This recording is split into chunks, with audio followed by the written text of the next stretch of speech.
உலகின் முதல் தொழில் விபச்சாரம். உலகின் பழமையான தொழில் விபச்சாரம்தான் என்ற வாக்கியம் பல இடங்களில் நாம் கேட்டிருக்கிறோம். இது உண்மையா இல்லையா என்பது ஒரு கலந்துரையாடலுக்குரிய விஷயம்.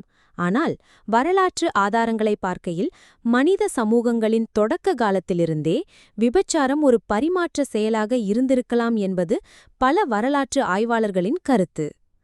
வணிகம் என்றால் என்ன?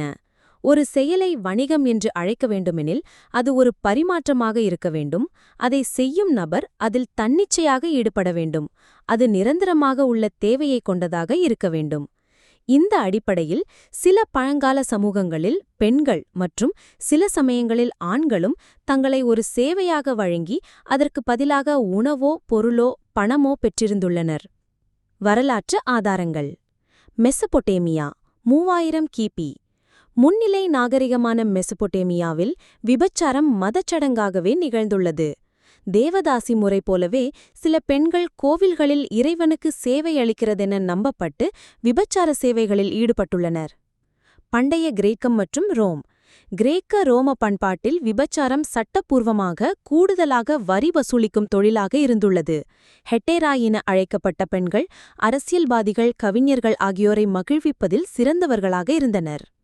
பண்டைய இந்தியா மற்றும் தமிழகம். இந்தியாவில் அர்த்த சாஸ்திரம் போன்ற நூல்களில் விபச்சாரத்தின் விதிமுறைகள், வரி கட்டாயங்கள் போன்றவை குறிப்பிடப்பட்டுள்ளது.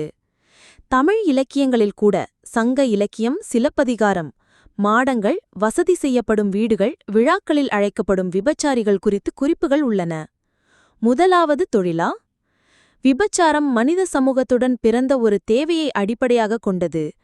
பிற தொழில்கள், வேளாண்மை, கட்டிடம், மருத்துவம் எல்லாம் பிறகு வந்தவை. அதனால் இது உலகின் முதல் தொழில் என்பது ஒரு வரலாற்று உண்மை என்றும் ஒரு விதமான மனித சமூகத்தின் ஆரம்ப கட்டத்திலிருந்த வணிக வடிவம் என்றும் கூறலாம். முடிவுரை. விபச்சாரம் குறித்து பேசும்போது அதை ஒழுக்க நெறியுடன் அல்லாது வரலாற்று பார்வையில் அணுகுவது முக்கியம். இது எந்த சமுதாயமும் தவிர்க்க முடியாத ஒரு பகுதியாக இருந்தது என்பது வரலாற்றின் வெளிப்படையான உண்மை.